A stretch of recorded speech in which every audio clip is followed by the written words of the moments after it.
இயேசு கிறிஸ்துவின் நாமத்தில் உங்களுக்கு வாழ்த்துக்கள். இந்த நாளிலே அந்நிய பாஷையை குறித்து நாம் பார்க்க போகிறோம். இரண்டாவது பகுதியாக அந்நிய பாஷை, பற்பல பாஷைகளை பேசுதல் என்று 1 கொரிந்தியர் 12ஆம் அதிகாரம் 10ஆம் வசனத்தில் பவுல் சொல்லுகிறதை நாம் பார்க்கிறோம். அதையே ஆண்டவருடைய தீர்க்க தரிசன வார்த்தையிலே ஏசாயாவிலே அந்நிய பாஷை என்றும் பரியாச உதடுகள் என்றும் நாம் பார்க்கிறோம். ஸ்டாமரிங் டங் என்று ஆங்கிலத்திலே பதற்றமுள்ள நாவு, பதற்றமுள்ள வார்த்தைகள் என்று பார்க்கிறோம். அதை பரியாச வார்த்தைகள் என்றும் ஆண்டவர் அங்கே ஏசாயாலே சொல்லியிருக்கிறார். ஆனால் இது இளைத்தவர்களை இளைப்பாற பண்ணுகிற இளைப்பாறுதல் என்றும் சொல்லியிருக்கிறார். அதை பற்றி நாம் பார்ப்பதற்கு முன்பாக அப்போஸ்தலர் 2ஆம் அதிகாரத்தில் 120 பேர் போய் அன்றைக்கு கூடியிருந்த போது நடந்த சம்பவத்தை நாம் அப்போஸ்தலர் 2ஆம் அதிகாரத்தில் பார்க்கிறோம். அவர்கள் எல்லாரும் பரிசுத்த ஆவியினாலே நிரப்பப்பட்டார்கள். அக்கினிமயமான நாவுகள் அவர்கள் மேல் தங்கினது. அப்பொழுது அவர்கள் பற்பல பாஷைகளை பேசினார்கள் என்று பார்க்கிறோம். அதுதான் 2ஆம் அதிகாரம் 4ஆம் வசனத்திலே அவர்கள் எல்லாரும் பரிசுத்த ஆவியினாலே நிரப்பப்பட்டு ஆவியானவர் தங்களுக்கு தந்தருளின வரத்தின்படியே வெவ்வேறு பாஷைகளில் பேச தொடங்கினார்கள். முதலாவது கொடுக்கப்பட்ட, ஆரம்பத்தில் கொடுக்கப்பட்ட பரிசுத்த ஆவியானுடைய வரம் இந்த பற்பல பாஷைகளை பேசுதல். அந்த 120 பேரும் 17 நாடுகளிலிருந்து வந்தவர்களுடைய பாஷைகளிலே அவர்கள் பேசுகிறதை அந்த மக்கள் கேட்டார்கள். அவர்கள் என்ன சொல்லுகிறார்கள் என்றால், எல்லாரும் பிரமித்து ஆச்சரியப்பட்டு ஒருவரை ஒருவர் பார்த்து, பேசுகிற இவர்கள் எல்லாரும் கலிலேயர் அல்லவா? ஆனால் அப்படி இருக்க நம்முடைய ஜென்ம பாஷைகளிலே, அதாவது 17 விதமான பாஷைகள் அங்கே பேசுகிறவர்கள் கூடியிருந்தார்கள். அந்த பாஷைகளிலே இவர்கள் பேசுகிறதை நாம் கேட்கிறோமே என்று முதலாவது கலக்கமடைந்தார்கள், ஆச்சரியப்பட்டார்கள், பிரமித்தார்கள். பிற்பாடு அவர்கள் என்ன சொல்லுகிறார்கள் என்றால், தேவனுடைய மகத்துவங்களை இவர்கள் பேச கேட்கிறோமே என்றார்கள். அப்படியானால் தேவனுடைய மகத்துவங்களை பேசுகிற பாஷைகள் தான் இந்த அந்நிய பாஷைகள். தாறுமாறான பாஷைகள் என்று ஒரு வேளை, அல்லது பரியாச உதடுகள் என்று ஒரு வேளை நாம் அதை எடுத்துக்கொண்டாலும் அது தேவன் கொடுக்கிற அவருடைய மகத்துவங்களை பேசுவதற்காக கொடுக்கிற பாஷை. ஏற்கனவே நாம் பார்த்தோம், ஒரு பாஷை கூட அர்த்தம் இல்லாதது இல்லை என்று பார்க்கிறோம். எத்தனையோ உலகத்திலே புழக்கத்தில் இருக்கிற பாஷைகளை கூட நாம் அறிய மாட்டோம், நமக்கு தெரியாது. 1, 2, 3 அல்லது அதிகமாக பவுலை போன்றவர்கள் 16 விதமான பாஷைகளை 16 பாஷைகளை பேசினார்கள் என்று சொல்லுகிறார்கள். அப்படியானால் எல்லா பாஷைகளுக்கும் அர்த்தம் இருக்கிறது. அப்படி இருக்கும்போது தேவன் கொடுக்கிற பாஷைகளுக்கு அர்த்தம் உண்டு என்பதை இந்த நாட்களிலே நாம், இந்த பகுதியிலே நாம் தெளிவாக பார்க்கிறோம். சில சம்பவங்களை நாம் பார்க்கலாம். அப்போஸ்தலர் 2ஆம் அதிகாரம் 28ஆம் வசனத்தில் பேதுரு சொல்லுகிறார், நீங்கள் மனம் திரும்பி ஒவ்வொருவரும் பாவ மன்னிப்புக்கென்று இயேசு கிறிஸ்துவின் நாமத்தினாலே ஞானஸ்நானம் பெற்றுக்கொள்ளுங்கள். பிதா குமாரன் பரிசுத்தாவியின் நாமத்தினால் ஞானஸ்நானம் பெற்றுக்கொள்ளுங்கள், அப்பொழுது பரிசுத்தாவியின் வரத்தை பெறுவீர்கள்.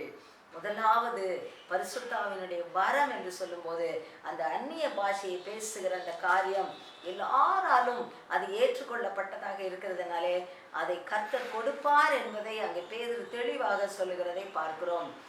8ஆம் அதிகாரம் 16, 17 வசனங்களிலே ஸ்தேவான் அங்கே பிலிப்பு அந்த இடத்திலே போய் சமாரியாவிலே ஊழியம் செய்யும்போது அங்கே அவர்கள் எல்லாரும் ஞானஸ்நானம் பெற்றிருந்தார்கள்.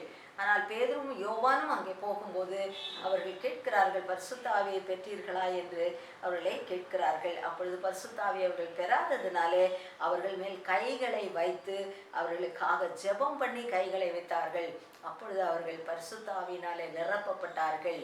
சீமோன் பரிசுத்த ஆவியினாலே அவர்கள் நிரப்பப்பட்டதை பார்த்து அவன், அது எனக்கு வேண்டும் அந்த வரம் என்று கேட்பதற்கு காரணம் என்ன, அவர்கள் வேறு பாஷைகளிலே, இவனுக்கு தெரிந்த பாஷைகளிலே அவர்கள் பேசுகிறதை அவன் கேட்டதினாலே அதை அவன் கேட்கிறான் என்பதை வரலாற்று ஆசிரியர்கள் விளக்க உரையாக எழுதுகிறார்கள்.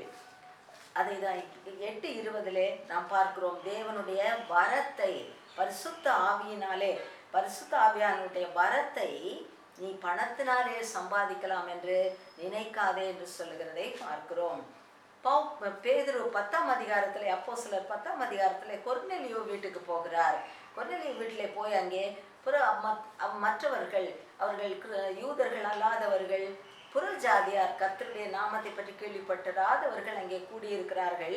ஒருவேளை கேள்விப்பட்டிருக்கலாம், ஆனால் அவர்களுக்கு தெளிவாக இயேசு கிறிஸ்து தான் தேவனுடைய குமாரன், அவர்தான் என்று தேவன் என்று தெரியாமல் இருந்திருக்கலாம். அப்படிப்பட்டவர்கள் கூடியிருக்கிற இடத்திலே பேதுரு போய் அங்கே ஆண்டவரை குறித்து, இயேசு கிறிஸ்துவின் நாமத்தை குறித்து அவர் பேசிக்கொண்டே இருக்கும்போது எல்லார் மேலும் பரிசுத்த ஆவியானவர் அங்கே இறங்கினார் என்று, ஆவியானவர் இறங்கினார் என்ற வார்த்தைகள் எழுதப்பட்டிருக்கிறது.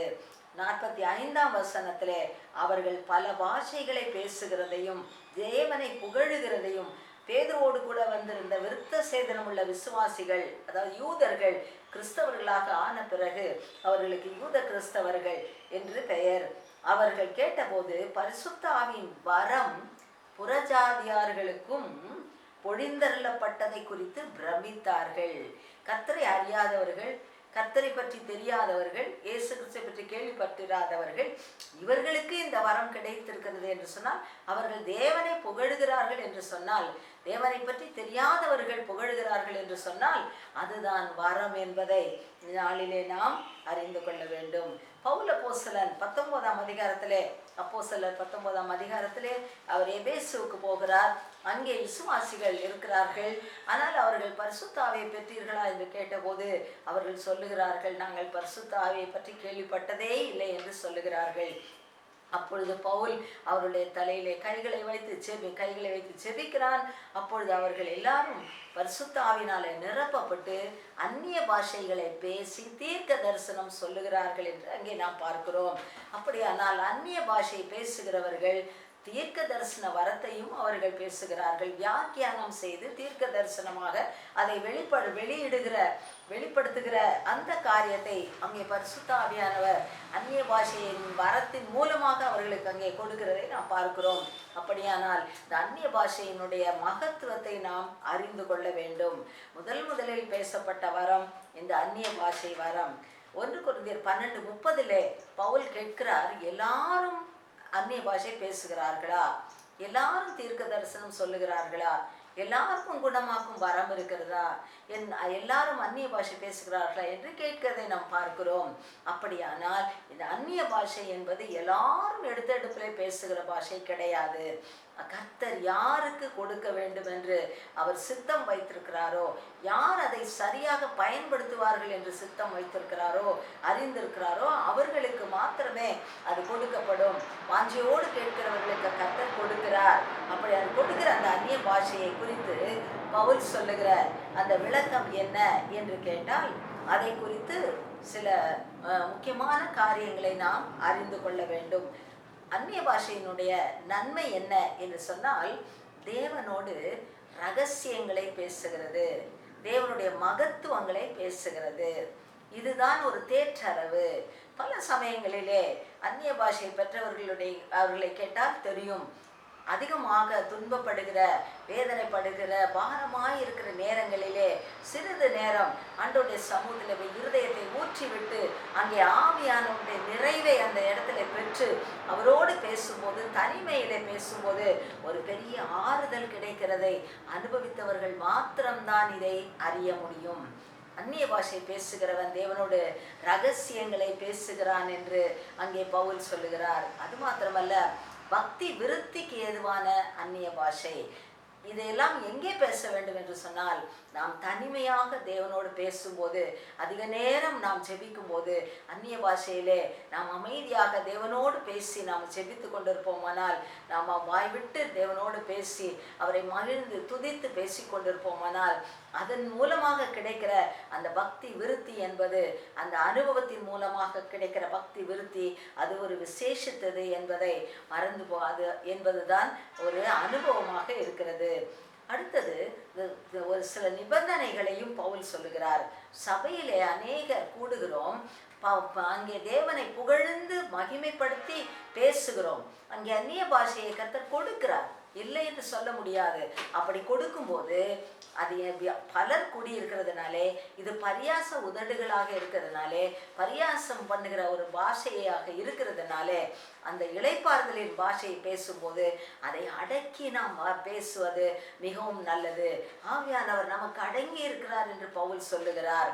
அதனாலே நாம் பேசும்போது அடுத்தவர்களுடைய காதுகளிலே அது இடையூறாக இல்லாதபடிக்கு நாம் தேவனோடு கூட பேசுவதற்கு தடை இல்லை, ஆனால் இடையூறு இல்லாமல் பேச வேண்டும். அங்கே ஒரு அவிசுவாசி வந்திருந்தால் அவர்களுக்கு ஆவியானவரை பற்றிய ஒரு தவறான ஒரு போதனை கொடுக்கப்பட ஏது இருக்கிறதுனாலே அப்படியாக அமைதியாக பேச வேண்டும். ஒருவர் இருவர் பேசலாம், மற்றவர்கள் அமைதியாக இருக்க வேண்டும். இப்படி பலர் பேசினாலும் கூட அது மிகவும் ஒரு இடரல் அற்றதாக இருக்க வேண்டும் என்று சொல்லுகிறார். அடுத்தது அதற்கு வியாக்கியானம் பண்ணுவதற்கு நாம் அதை கேட்க வேண்டும் என்று சொல்லுகிறார். அந்நிய பாஷை பேசுகிறவர்கள் வியாக்கியானம் செய்வார்களானால், அந்த பாஷையை வியாக்கியானம் செய்தால் அது வந்திருக்கிற அவிசுவாசிகளுக்கு அது மிகவும் பிரயோஜனமான ஒரு தேவை என்று விரும்புகிற ஒரு காரியமாக அமையும். அதனாலே பவுல் சொல்லுகிறார், அந்நிய பாஷை அவிசுவாசிகளுக்கு அடையாளமாக இருக்கிறது என்று சொல்லுகிறார். பலர் இதை தவறாக அதை தவற சித்தரி சொல்லுகிறார்கள், விவரிக்கிறார்கள். அந்நிய பாஷை பேசுகிறவர்கள் எல்லாம் அவிசுவாசிகள் அல்ல, அல்லது அவிசுவாசிகள் அந்நிய பாஷை பேசுகிறார்கள் என்று சொல்லக்கூடாது. இந்த அவிசுவாசிகளாக இருக்கிறவர்கள் அந்நிய பாஷையை அவர்கள் பேசும்போது, கர்த்தர் அதை அவர்களுக்கு கொடுக்கும்போது, அவர்கள் கர்த்தருடைய அந்த வரத்தை பெற்று அவர்கள் இன்னும் அதிகமாய் கர்த்தருடைய தொடுதலை அவர்கள் உணர முடியும் என்பதனாலே அதை வளர்ந்தவர்களே, விசுவாசித்தவர்களே, பரிசுத்தாவை பெற்றவர்களே தொடர்ந்து பேசிக்கொண்டே இருப்பதை விட அவிசுவாசிகளுக்கு அந்த வரம் கிடைக்க வேண்டுமானால், அந்த வரம் கொடுக்கப்படுமானால் அது அவர்களுக்கு மிகவும் பிரயோஜனமாக இருக்கும், ஆரம்ப வரமாக இருக்கிறதுனாலே. அதனால தான் அவிசுவாசிகளுக்கு அது அடையாளமாக இருக்கிறது என்று பவுல் அழுத்தமாக சொல்லுகிறார். அப்படி அவிசுவாசிகளுக்கு அது எப்படி அது பொருத்தமாக இருக்கிறது, அவர்களுக்கு எதற்கு தேவை என்பதையெல்லாம் சபையிலே உபதேசங்களாக கொடுக்க வேண்டும் என்பதை பவுல் சொல்லுகிறார். 14ஆம் அதிகாரத்திலே பவுல் தீர்க்க தரிசன வரங்களை பற்றியும் இந்த அந்நிய பாஷை பேசுகிறதை குறித்தும் தெளிவாக விளக்கி சொல்லியிருக்கிறார். சபையிலே இந்த ஒரு போதனை இருக்குமானால் மற்றவர்கள் பரிகாசம் செய்வதற்கோ அல்லது ஒரு விகற்பமான ஒரு காரியம் என்று நினைப்பதற்கோ அங்கே ஏதுவில்லாமல் இருக்கும். மற்றவர்கள் ஏன் எதிர்வினை ஆற்றுகிறார்கள் என்று கேட்டால், அனுபவம் இல்லாதவர்கள், பரிசுத்தாவினுடைய அந்த வரத்தை பெற்றவர்கள், அந்நிய பாஷை பேசுகிறவர்கள் இப்படிப்பட்ட ஒரு பரியாசமான வார்த்தைகளை அல்லது எதிர்வினை ஆற்ற மாட்டார்கள் என்பது நிச்சயமாக. ஏனென்றால் வேத வசனங்களை ஆராய்ந்து பார்க்காதவர்கள் இவர்கள். அனுபவமும் இல்லை, ஆராய்ந்து பார்ப்பதும் இல்லை. அந்நிய பாஷையை குறித்து எத்தனை இடங்களிலே அப்போஸ்தலர்கள் போன இடங்களிலெல்லாம் கர்த்தர் அங்கே அதை வரமாக கொடுத்திருக்கிறார் என்பதை அறிந்து அவர்கள் பேச வேண்டும். அடுத்தது, இந்த நாட்களில் பயிரும் களையும் ஒன்றாக வளர்ந்து கொண்டு வருகிறது கூட ஒரு காரணமாக இருக்கலாம். சிலர் கண்களை திறந்து கொண்டே பரிசுத்த ஆவியில் பேசுகிறோம் என்று அவர்கள் பேசுகிறதை பார்க்க முடிகிறது. சிலர் அதிகமாக நான் பாஷைகளை பேசினால் மற்றவர்கள் என்னை ஒருவேளை நான் என்னை பக்தி உள்ளவன் என்று அவர்கள் காண்பிப்பதற்காக பேசுகிறார்களோ தெரியாது. ஏதோ ஒரு காரணம், மாம்சத்திலே பேசுகிறது உண்டு, மற்றவர்கள் பேசுகிறது போல பேச வேண்டும் என்பது உண்டு. இதற்கும் மேலாக அசுத்த ஆவிகள் கூட இந்த பரியாச பாஷைகளினாலே அவைகளும் பேசுகிறதை பார்க்க முடியும். ஒரு வயதான தாயார் சொன்னார்கள், அவர்கள் எப்போதும் அவர்கள் அதிகாலையில் எழுந்து அவர்கள் ஆவியில் நிறைந்து ஜெபிப்பார்களாம். அந்த அவர்கள் வீட்டுக்கு எதிரே உள்ள ஒரு வீட்டிலே ஒரு அசுத்தாவை பிடித்த ஒரு பெண் ஒருத்தி இருக்கிறாள். இவர்கள் பேசி நிறுத்தின பிற்பாடு, இவர்கள் ஜெபித்து முடித்த பிற்பாடு அவள் பேச ஆரம்பிப்பாளாம். ஒரு நாள் அவள் நேராக போய் அவளிடத்திலே அவள் மேல் கைகளை வைத்து இயேசு நாமத்திலே அதட்டுகிறேன் என்று சொல்லி அவர்களை அதட்டி இருக்கிறார்கள். அந்த நேரத்திலே அவள் விழுந்து புரண்டு அநேகர் வந்து அவள் மேல் தண்ணீரை ஊற்றி தெய்வம் என்று சொல்லி அவளை வைத்து பார்த்து கொண்டிருந்தவர்கள் எல்லாரும் அன்றைக்கு ஆச்சரியப்படும்படியாக அந்த நடந்தது என்று சொல்லி இந்த வயதான தாயார் சொன்னதை நான் கேட்டிருக்கிறேன். இப்படியாக அசுத்த ஆவிகளும் வஞ்சிக்கிற ஆவிகளும் இன்றைக்கு கிரியை செய்வதற்கு வாய்ப்பு இருக்கிறது. அதனாலே இந்த பரிசுத்த ஆவியானவரை நம் இதை சாட்சியோடு கூட, பரிசுத்த ஆவியானவர் ஒரு அவர் எனக்கும் இந்த ஆவி வேண்டும் என்று சொல்லக்கூடிய அளவுக்கு சாட்சியை நாம் அந்த சாட்சியோடு கூட அதை பெற்றுக்கொள்வது நல்லது. பரிசுத்த ஆவியின் வரத்தை பெற்று, அந்நிய பாஷை அடையாளத்தை பெற்று, அதே நாவினாலே மற்றவர்களை குறை பேசுகிறதும், மற்றவர்களை தவறான கெட்ட வார்த்தைகளை பேசுகிறதும், இப்படிப்பட்ட பொய்யான காரியங்களை பேசுகிறது, மாய்மாலமான காரியங்கள் பிரசங்கிக்கிறது கூட, இப்படிப்பட்ட காரியங்களை செய்கிறதெல்லாம் ஒரே நாவினாலே கர்த்தருடைய பாஷையையும் கர்த்தரை துதிக்கிற துதியையும் எழும்ப பண்ணி, அதே நாவினாலே மற்றவர்களை குற்றப்படுத்தினாலும் கூட அதுவும் தகாத ஒரு காரியம். இதையெல்லாம் மனதில் வைத்துதான் எதிர்வினை ஆற்றுகிறார்கள் என்பதை நாம் மறக்கக்கூடாது. ஆனால் இந்த வரத்தை வேண்டாம் என்று தள்ளக்கூடாது. இது முக்கியமான ஒரு வரம், முதலாவது கொடுத்த ஒரு வரம். அதனாலே அந்நிய பாஷையை எல்லாரும் பேசாவிட்டாலும் பேசுகிறவர்கள் அதை உணர்ந்து பேசும்போது, அது அனுபவபூர்வமாக பேசும்போது, அது ஆரோக்கியமான ஒரு உபதேசமாக, ஆரோக்கியமான ஒரு காரியமாக, ஆவியை குளிர பண்ணுகிறதாக, ஆத்துமாவை பலப்படுத்துகிறதாக, இன்னும் அதிகமாய் கர்த்தருக்குள் பக்தி விருத்திக்கு ஏதுவாக நம்மை நடத்தி செல்கிறதாக இருக்கிறது என்பதை சொல்லி, இந்த அனுபவத்தை கேட்டு நாம் பெற்றுக்கொள்வோம் என்று ஆண்டவரிடத்தில் கேட்டு நாம் பெற்றுக்கொள்வோம். ஆண்டவர் தாமே ஆசீர்வதிப்பார்.